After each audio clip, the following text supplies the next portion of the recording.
Hi, I'm Derrick Jensen. This is Resistance Radio on the Progressive Radio Network. My guest today is Sherri Tippie. For the past 2 decades, she has been trapping unwanted beaver in the great Denver area and relocating them to happier homes in the mountains of Colorado. Nationally recognized for her expertise in trapping and relocating beaver, Sherri explains how she learned her craft. Hey, it's not that hard. I'm a woman. I read the directions that came with the traps. A haircutter for inmates in the Arapahoe County Jail, Sherri claims, my guys at the prison know more about beaver than most people with fancy degrees. She lives in Lakewood, Colorado with her family of furry friends. So first, I would like to thank you for your work, and second, I'd like to thank you for being on the program. Oh, thank you so much for inviting me.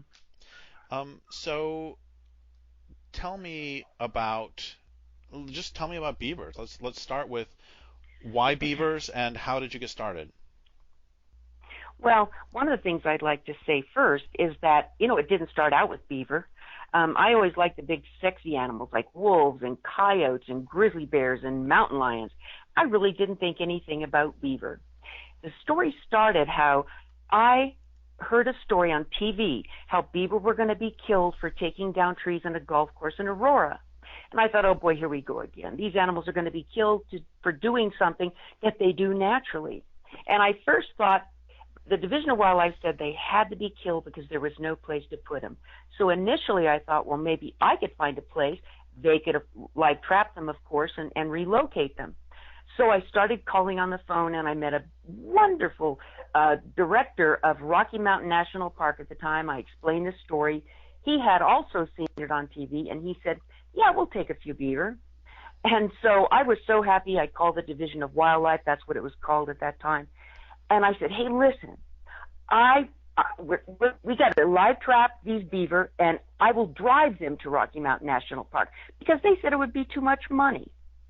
So I called the trapper at the time. He said, well, you can't live trap beaver because every time he had tried, they drowned. And I said, well, I'll do it. And I had never even seen a beaver. So, like I said, I went to the division, borrowed their traps.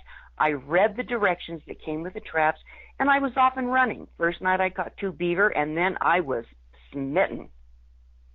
And how did you catch them? I mean, if the other trapper was drowning them, how did you catch them without drowning them? The reason that I believe he drowned them, is he was using the wrong kind of trap. And most trappers don't really know anything about live trapping. It's completely different than catching a beaver if you're going to kill it. I mean, who cares, right?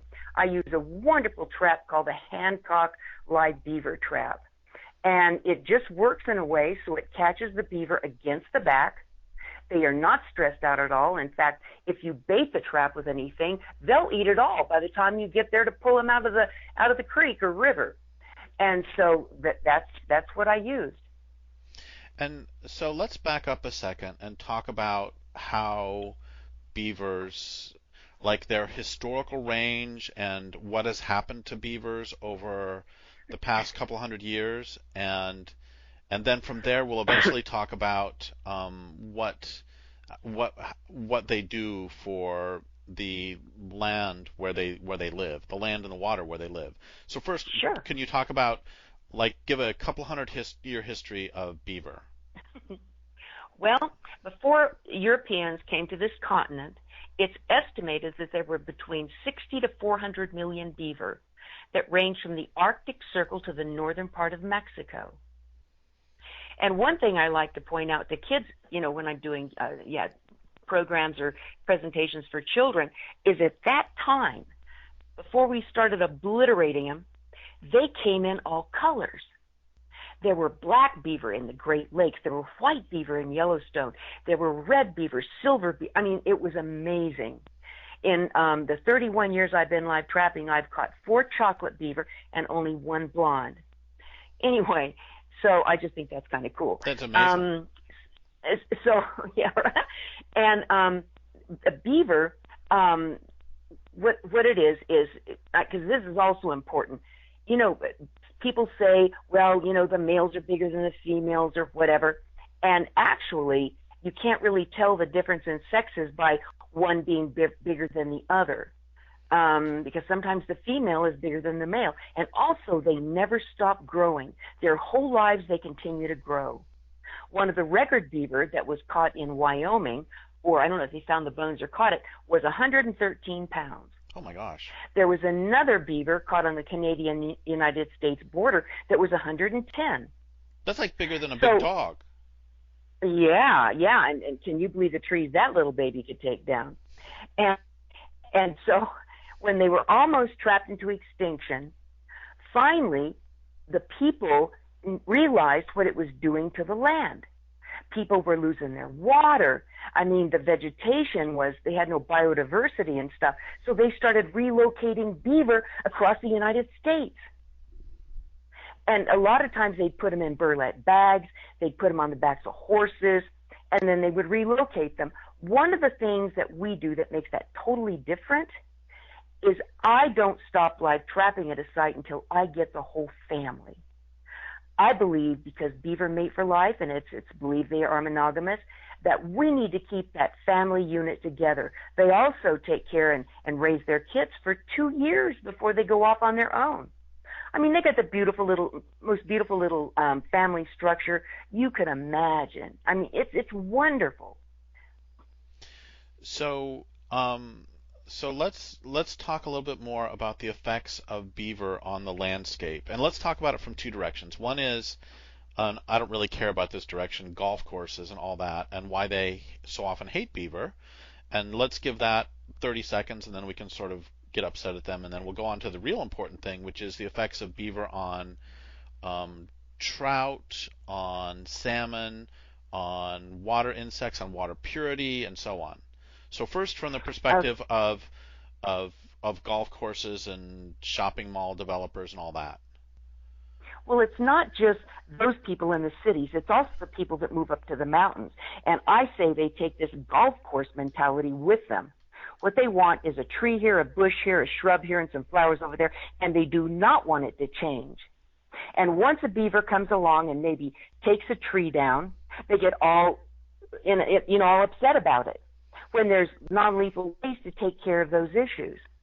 Okay? But mostly, I call it the golf course mentality. Everybody wants a static environment. They want a static yard, habitat, golf courses, whatever. They do not want it to change. And by the way, I also want to just say that, I mean, I live in bear territory, and I see bears every single day. Just yesterday, I saw some baby bears. They're literally the size of big cats. And since I live in, the babies are, the mother's obviously bigger. And since I live in bear territory, I'm in their home. And so, of course, I'm not, and they kill trees sometimes, and they do all sorts of other stuff. And it's like, that's what happens when you live in bear territory. And so I always sort of defer to them, as opposed to, my point is, I would be so delighted, and we can talk about this more later, I would be so delighted if there were beaver here, and yeah, they would change things, but that's cool. Anyway, go ahead. Well, that's the only thing constant in nature is change. And you brought up a great point. One of the big issues with beaver is, oh my God, they're killing my trees. The trees that beaver take down, and with the pruning action of their teeth, causes a hormone to set in, and it sends out into the roots, and you actually get all kinds of new suckers coming up in the spring. So beaver will actually propagate more trees coming up. And what we always suggest that people should do is wrap the trees, do it correctly, of course, with a hardware cloth. I would recommend maybe 2x4. Set it about a foot from the tree, because you want to have to do it every year, and to give the room tree to grow. And that way you have the big trees, and then you let the beaver have the smaller and younger trees, and so you'll get all kinds of new trees coming up. I mean, people always freak out about aspens. Aspens grow like weeds. I don't know what they're complaining about. When the beaver take them down, the more aspens you'll have. So let's talk. So they make more baby trees, and what else do beaver do? What do they do to streams? What do they do to trout? Because I know that they improve. I live in salmon territory. I live in far northern California, right on the coast, and they're very important for coho habitat. So can you talk about the effects of beaver and why beaver are are considered so important by people who love streams and forests. Let me jump back a little bit. First of all, when the people complain about the beaver taking down trees, once they have their dams and lodges completed, in the summertime, they'll eat a lot of vegetation like forbs, bushes, shrubs, even algae and grasses. So they don't just take down trees. I mean, I always say they're not like humans. They just don't take and take and take and take. I don't mean to offend anybody, but anyway, one of the things about beaver, what they do is when you put them in, like, say, a creek, right, and the creek is like running and maybe you have a cut in the side of the bank, you put beaver in there. All of a sudden, the water rises up because when they build a dam, it like catches that water behind that dam like in a big pool. Now, this is so cool. If you take a vial of water from the side and another vial of water from the downstream side and you set them on a table, oh, did you know what? The water on the downstream side is so much cleaner. As the beavers slow down the water velocity, all that wonderful, important topsoil that we're losing so much of is actually settling down to the bottom of that pond. And then as the water table rises and that water spreads out over the land, oh my God, you have biodiversity and a beautiful riparian habitat. I bet a lot of your listeners did not know that 85% of all wildlife depend on the habitats beaver create at some point. 85%. There's many animals. Go ahead. Hello? Are you there? Yeah, I just thought you wanted to say something. No. I thought the phone was crapping out. Go ahead. This is great. So your last thing I heard was that 85% of wildlife in North America relies. All wildlife. Yep. Go ahead. All wildlife. 85% of all wildlife depend on the habitats beaver create at some point in their lives. They're very important to some endangered species, and I know like a couple of them. Boreal toads, for instance, because the frogs will lay their eggs in the shallows of a beaver pond where it's warm. And then the little tadpoles come out. It's important for neotropical birds, which we're losing at an alarming rate. So, I mean, the thing, it just goes on and on and on. I'm willing to say, I swear to gosh, beaver are one of the most important wildlife species we have. In the habitat, if you have a table and you don't have any legs on the table or one kind of crooked one, the table's going to collapse in on you. Well, if you've got beaver, that's like the table holding the legs holding that table there and holding that whole I mean, it's just wonderful what they do for the environment, what they do for us. In the West especially, if you want water, you want beaver. When any time that you see a pond, you have about 3 times that amount of water under the ground. So beaver can actually store water. A lot of ranchers here say, if somebody has a beaver pond, oh, God, the beaver's stealing my water. Well, I'd like to ask them, well, where's the beaver taking it? It's in the pond. There is as much water flowing into that beaver pond that's flowing out of it. So it has a sustainable water availability. What the rancher needs is beaver, so he can have a bunch of water too. So let's back up to this thing you said about wildlife being dependent on beavers, and I'm just going to name a couple of species, and you tell me how they're dependent on beaver. Like, what about elk? How would elk be dependent on beaver? Well, actually, they're destructive to beaver because, like in Rocky Mountain National Park, the beaver population is 1% of what it was historically, because beaver, when they move into like the riparian areas, they eat the same things that beaver eat. They chomp on the young aspen, the grasses, and everything.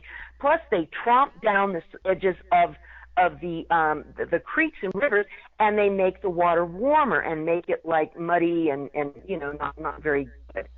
So actually, I mean, they're there. But then what you need, I guess, is wolves to take care of that even it out. So many people, and I've heard this, people call me all the time, well, you got to get rid of this, you got to get rid of that. Everything has a purpose. And people think that they can pick and choose which animals they want to get rid of, which animals they want to live with. Like marmots are cute, but they're eating my flowers, you got to get rid of them. Everything has a purpose. The best examples that I give kids that we all can understand, it's like in The Lion King. I know it's an old movie, but I love the song, The Circle of Life. Well, it truly is a circle of life. It's like we've got all the variety of animals, right? And humans are in there. And when you pick and choose, you're starting to make that circle more porous. And pretty soon it's going to collapse in on itself. So you have to learn to coexist and appreciate all wildlife. And this is, go ahead. No, go ahead. No, go ahead, please. I always say, okay, one of the things that is so real and so aggravating, and this is going to destroy our wildlife, I'm telling you.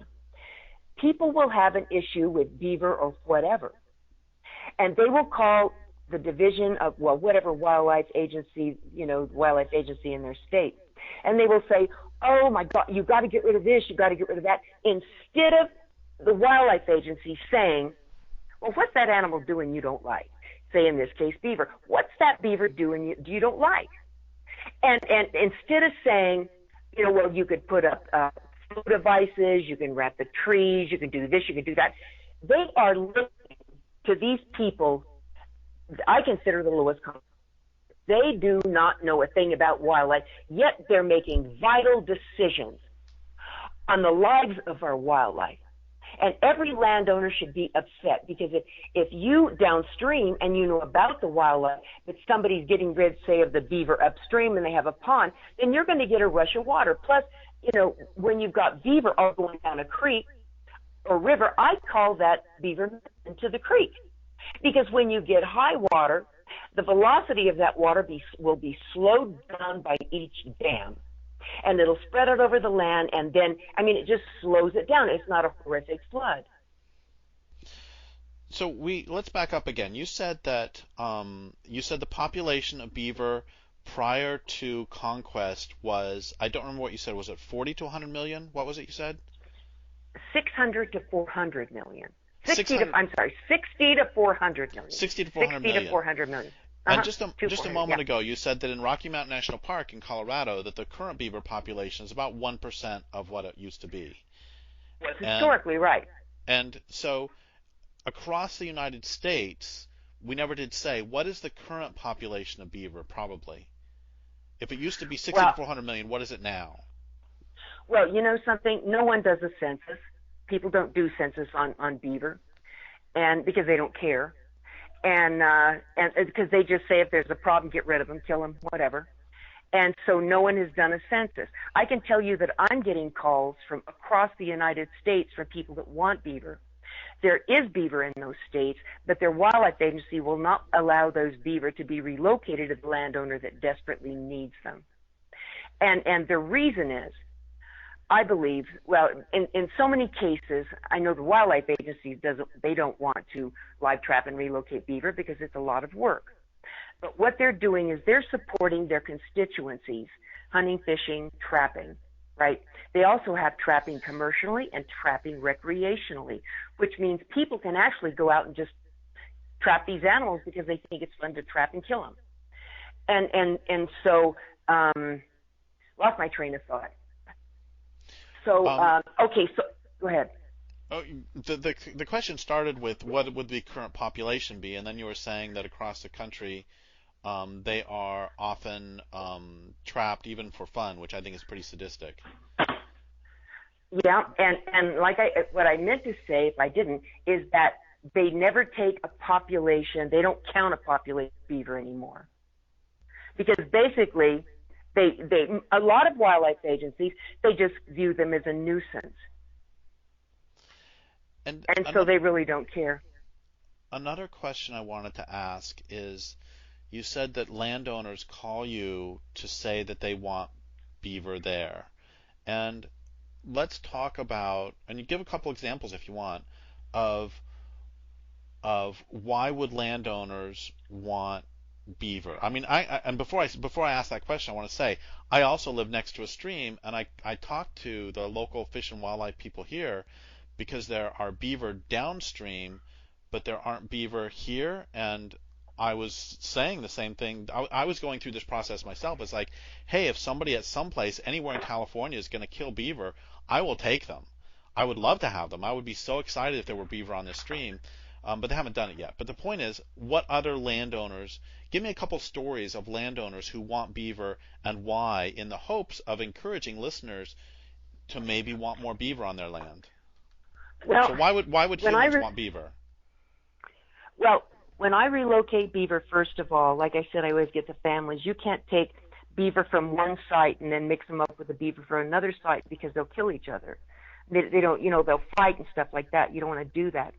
But the reason that landowners want beaver is to, again, raise the water table, promote riparian and biodiversity, and to create habitat for, wildlife for whatever reason.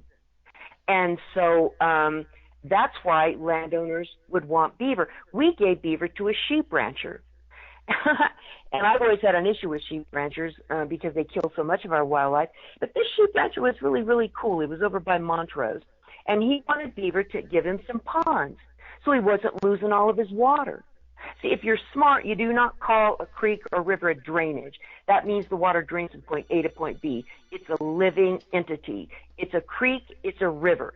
And so when you put beaver in there, maybe that's a weak little creek just meandering down, but you put beaver in there, that creek grows and blooms, and the water, you got more water, you got more everything. So that's one of the reasons that people would want beaver. We put beaver on years ago on the Utah-Colorado border. They had a cattle ranch, and all the beaver were trapped off that area when one beaver pelt was worth more than an acre of potatoes. And all the beaver were killed. Again, what he wanted the beaver to do is build dams, slow down that water velocity, save the topsoil, right? And so the water would still be on his land. I mean, you had to cut in a stream bank that'd make you cry. We gave beaver to an outfitter where they hunt elk. Now, I'm not opposed to hunting. Do not like sportsmen. I'm opposed to sportsmen and hunters if they're ethical, I'm jamming.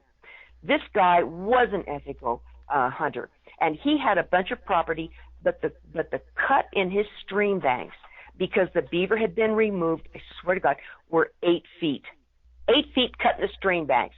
So where the water should be on top of the land, up near where the land is, and it also drowned out like noxious weeds and stuff like that. The water was way down in the ditch. I mean, if I'd have fallen down there, I wouldn't have been able to get out. And he wanted them to bring back the water for the elk and all the other wildlife that lived around there. Oh, and some people want them just because they like beaver. And so tell me about beaver themselves. We've talked about their importance. And tell me about their personalities. And you've said that they have these long-term family relationships. And I know, by the way, you haven't said this, but I've read elsewhere that the beavers teach their children how to make dams.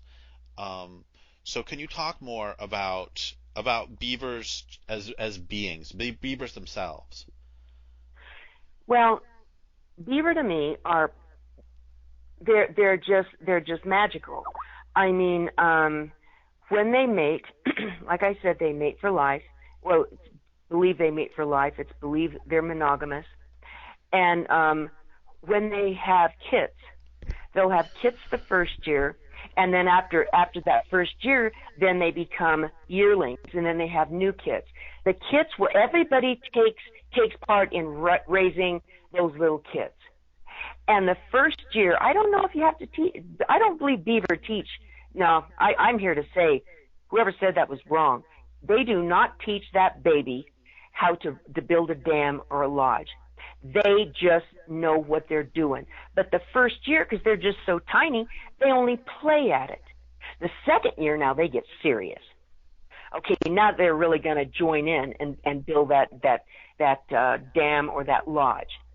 But that's like just inherent in the beaver. They come out knowing how to build a dam, how to build a lodge. There's no teaching. I saw this thing on TV. It was at one of the morning shows, I guess, can't remember. And they had this young beaver. And the guy went to pick it up, and the beaver just peed all over. And that guy said, "Oh, the beaver's marking his territory." Well, now that beaver knew that wasn't his territory. Where's the creek? Where's the pond? That wasn't his territory. Beaver, when you pick them up, they just pee real easily. They just pee. It don't mean nothing. They just pee. So there's a whole lot of misinformation going around it, because I probably handled more live beaver than anyone I'm willing to say in the world. I mean, I'm sorry. No, go ahead. Go ahead. The first 150 beaver that I caught, I picked up every one. Every one I picked up. I knew how to pick them up, and maybe it was because I wasn't afraid, and they were going, "Oh my God, she's not afraid," or they felt me somehow. I was never bitten. And I picked up, I mean, talking big beaver, maybe 35, almost 40 pounds. And these were some big beaver. And when I first started live trapping, I only lived in a two-room apartment, and I would just bring, thank God my landlord was a good biologist, I would just bring the cages that I put the beaver in, my kitchen, put them on the floor, open up the doors, and they could get into my bathtub, come out when they wanted to, go swim, whatever. And they were great. They were just wonderful animals. And when people say, "Oh, you're making pets out of them," oh, malarkey. When you catch a beaver and they may be nice and maybe you can pick them up and touch them real easily, once you turn them loose, honey, they're out of there. They don't care. It's just they're not an aggressive animal. They're just not aggressive. Some beaver are, most beaver aren't. I never like to say, this is what it is, this is the law, this is the rule, because you're always going to find, differences. But what I found is that most beaver are not aggressive. They're easy to work with. And a lot of beaver are aggressive, but even those beaver, if you deal with them correctly, you can get them to do basically what you want them to do. It's just, they're incredible. I want to say also is that, this is really cool. Do you know that in expensive ice cream, it'll say like pure beaver or pure vanilla extract or vanilla bean? If it doesn't say that and it just says natural flavorings, you know where that comes from? Beaver anal gland secretions. Swear to gosh, look it up on the internet. And, well, thank you for that tidbit. Only spend money on good vanilla ice cream. I will do that from now on for sure. So let's go back to the beaver family. And the beavers, you said that the first year they play, and the second year they will make the dams for real. Do they? At what point do the youngsters leave? Like the bears I mentioned earlier, usually the mother will, here at least, the mother will raise the babies to about a year, and then they usually get kicked off by a male. A male will come through, kick the babies off, and then the two. I'm here. Are you there? Okay. Anyway, yeah, the point is. Blacked out on me. Okay, so the point is that what within a normal familial circumstance, the babies stick around for a year at least, and then what happens to the babies after that? Well, first of all, the beaver are mate January, February. They have their kits sometime in May. All right. So the 2 years later, when the kits are being born, generally the 2-year-olds are kicked out of the lodge. Now, I've also read that sometimes if there's a heavy population of beaver, there's no place for them to go, they will actually stay with the parents. Okay, so they try to kick them out, but if the population is such that they can't, the beaver will, the family will stay together. Excuse me, the family will stay together.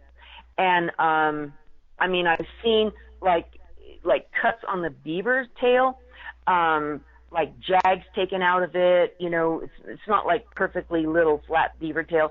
It'll like have a chunk taken out of it. That's when, and the beaver, the family gets real aggressive and saying, you know, get out of here. But if they can't go, they just don't go. And another thing I think is interesting about the beaver population is it truly is a matriarchal family. It's the female that most often is the first one out of the lodge. Okay? She goes up and down the dam, makes sure everything is okay, and there's no leaks, and she's going to identify the leaks and stuff. And then the male will come out. Okay, but most often, it's the female that's out of the lodge first. It's generally what I have found in handling them. It's usually the female that's a little more aggressive than the male. I mean, I've had females that'll hiss at you, which that don't mean do. If you know how to handle them, that doesn't mean anything. And males are just pussycats. It's just incredible. But like I said, they're born sometime in May. They're born fully furred. Their eyes are open, and they can swim, but they can't dive because they're too buoyant. They're just too little. And how big is a baby beaver? They're a few ounces. They probably fit in your hand. Their little tails are the cutest little things you've ever seen. They're so fuzzy, and they make that cute little noise that they make. You can go up to a beaver lodge, and you can get down and you can hear them like making that little noise. It's the cutest thing. So how you talked about how you got started, and we have about 15 minutes left, so we're about 2/3 of the way through. But can you start talking a little bit about other people, how they can use your example to find what it is that they love and to start defending that? Well, it's so important, if you care about something, to do something about it. So often we wring our hands, oh my gosh, but what am I going to do? Believe me, there's always something you can do. First in my life, I was a professional dancer. And I even taught dancing at Arthur Murray's. Then I became a hairdresser. I'm the least likely person that you would ever imagine enjoying to get all muddy in the creeks and rivers. And I love it. I don't camp out. I believe in Bigfoot. I don't camp out. So I saw this story on the beaver, and ironically, I didn't really mean to even get involved because beaver wasn't one of the animals that blew my mind. I didn't know about him, though. I didn't know about him. And so I just sort of tripped into it. I started going to live trap and relocate. I caught the beaver. I relocated them.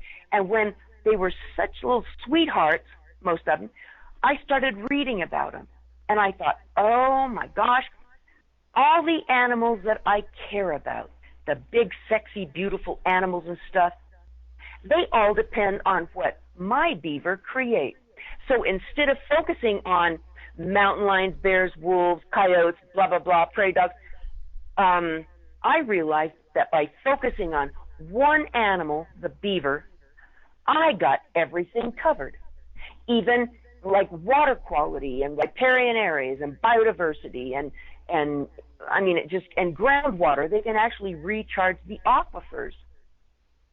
So when beaver take down a little aspen tree on somebody's land that wants some flowers here and a bush there and what the hell ever, I would like to go up and shake them because it just makes me so aggravated.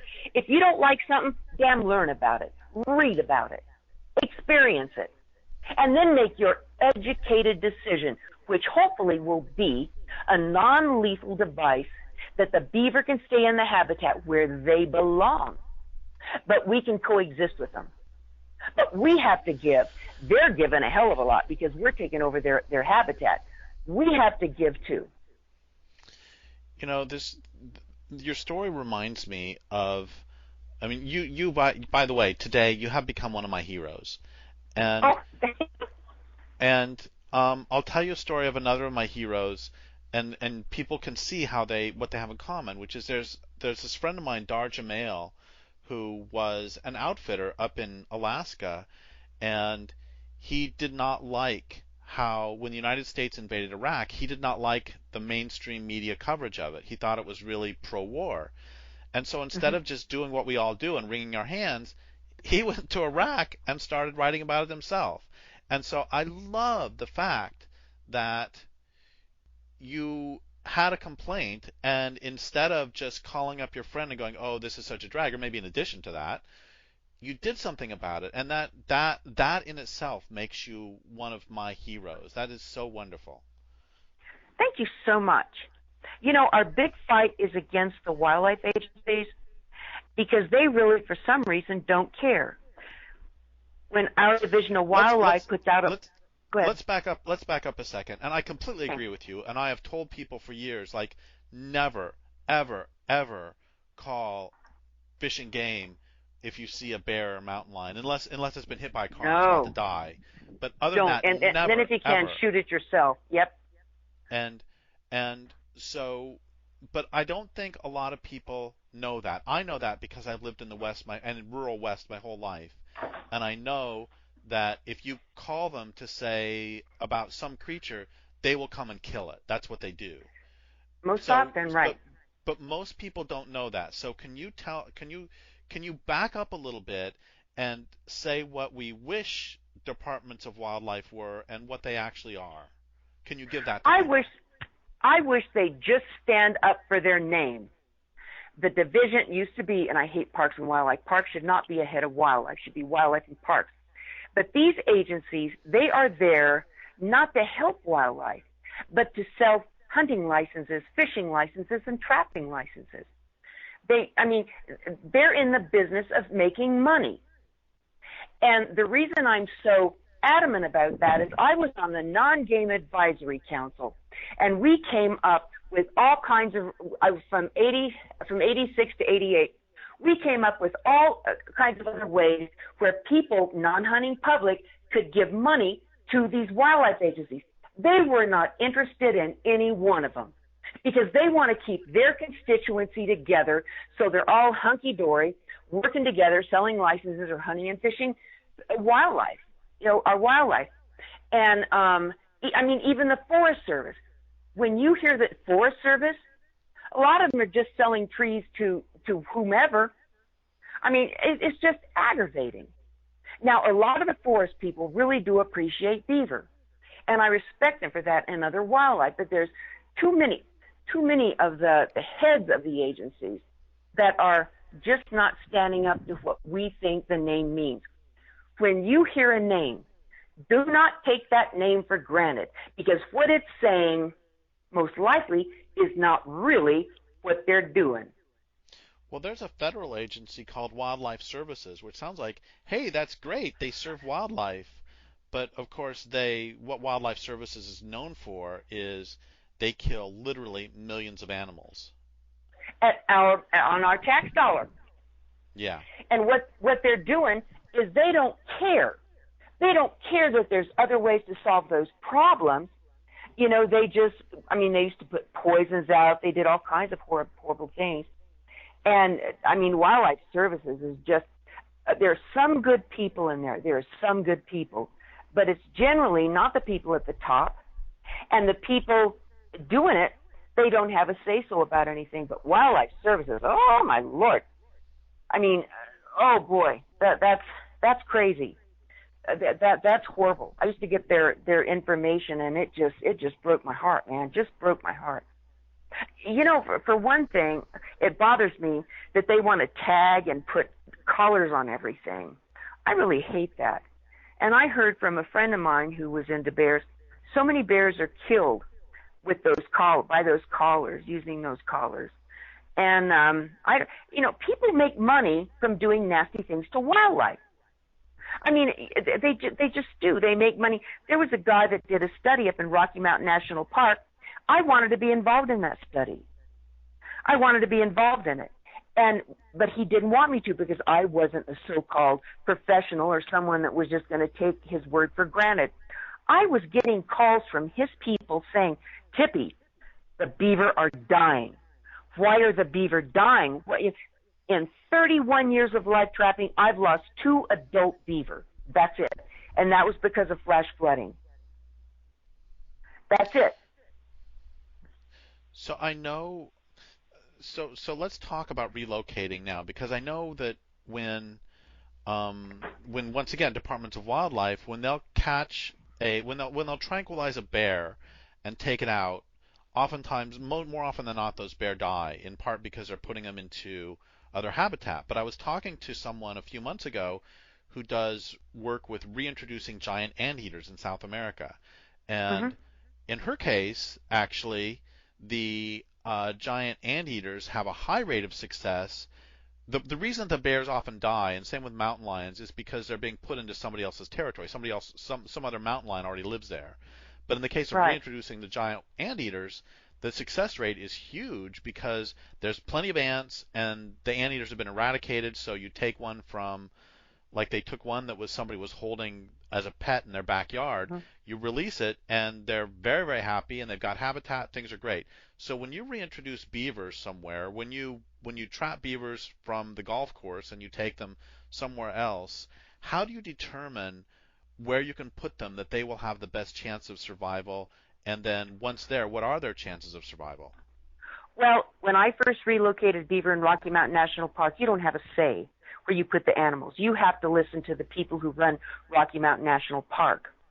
The landowners, when they want beaver, I just make sure the habitat's good. And it's important to know that you can also put them in marginal habitat, which means it's not that great. And the beaver can make it great, okay? They can make it great. But when you relocate, when we relocate beaver, and one of the reasons that I believe we're so successful is because I think I had this natural empathy for these animals. And we would put them in cages, and I knew the main thing was to keep them cool. And I will put bags of ice on top of the cage, and I will poke 3 holes, not anymore. And so the water slowly drifts on the beaver and keeps them cool.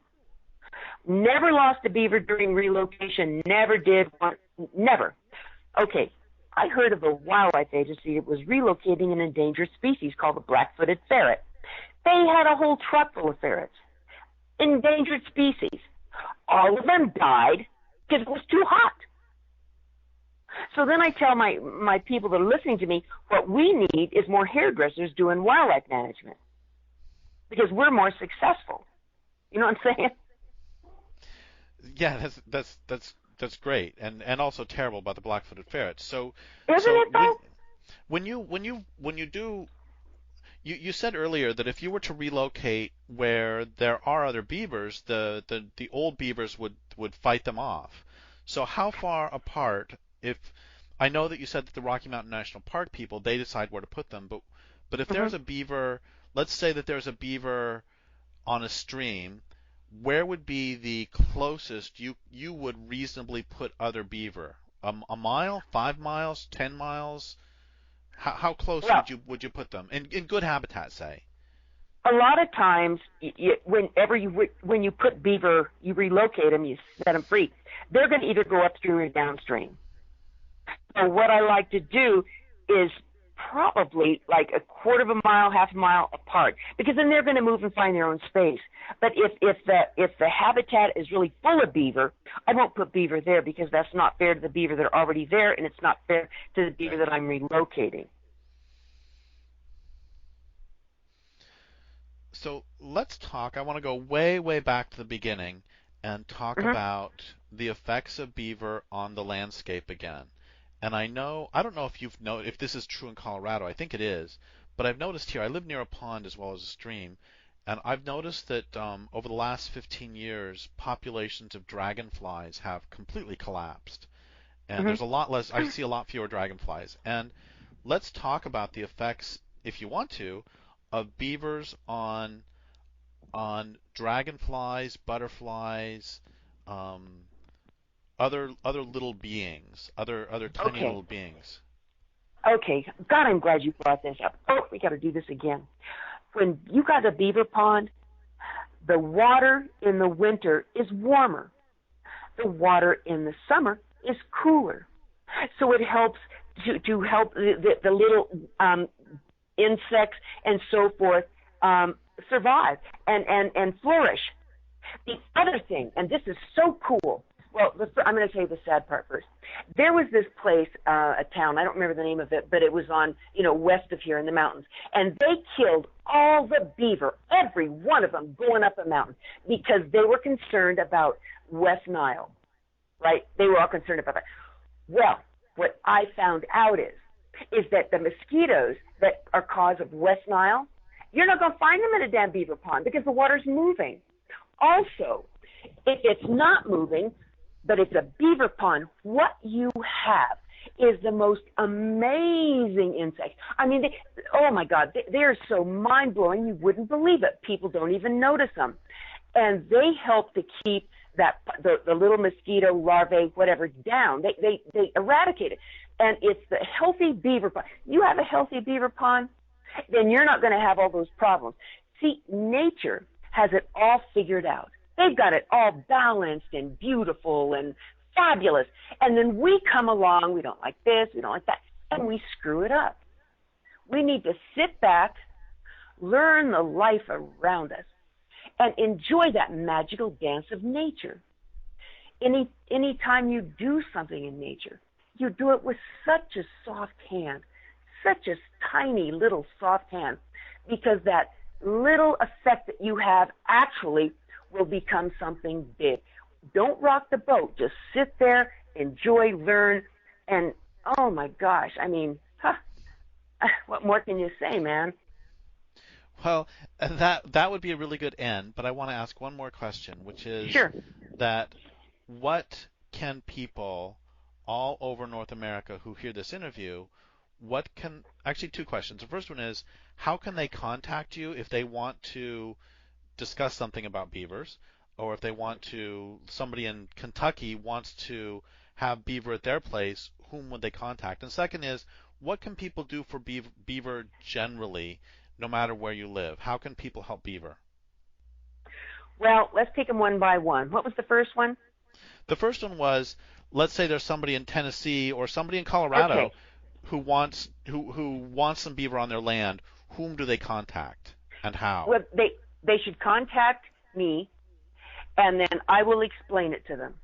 Because oftentimes you have to get a hold of, if you know of an ethical trapper at all, and he's willing to relocate the whole family, then he would be good to go with. But please call me, please. I will be on the phone. Anything that comes up, I am here for you. Let's talk, let's discuss it, because it has to be done right. That's only fair for the beaver. If you take care of the beaver will take care of you. And okay, and that's great. And how do they contact you? If you Google my name, Sherri Tippie, just Sherri Tippie, you will find page after page in Google. And it's got my home address, it's got my phone number, and I mean, anybody can call me. I'll talk. The hard thing is to get me to shut up. but seriously, you go on Google, and you can find me that way.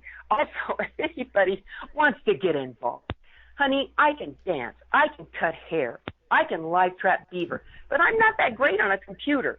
So if anybody would like to get involved, help me, okay? Okay, so the next thing, thank you so much for that. And I guess I do have two more questions. The next question is, what can they do, apart from contacting you, what else can people do? Or in addition to contacting you, what can people do to help beaver in Georgia, Massachusetts, wherever they are? What can they do there to help? I'll tell you a person you can call in California.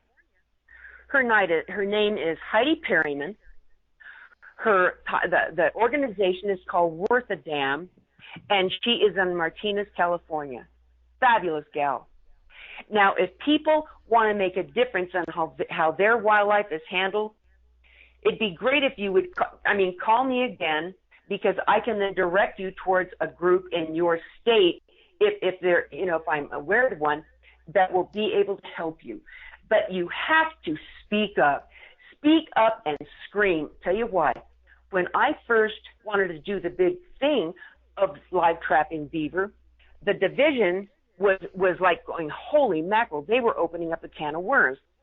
So I went to the media, and it turned out that 250 people called the Division of Wildlife and was screaming, don't you kill those beaver, blah, blah, blah. So get the media on your side. Everyone has to work together. And I'm telling you, you may think that it's hard work, and it is hard work. But, honey, you will never do anything more important in your life. And talk about, spiritually, it'll just uplift your soul. Well, thank you so much for all that. And I would like to thank those for listening. My guest today has been Sherri Tippie. This is Derrick Jensen for Resistance Radio on the Progressive Radio Network.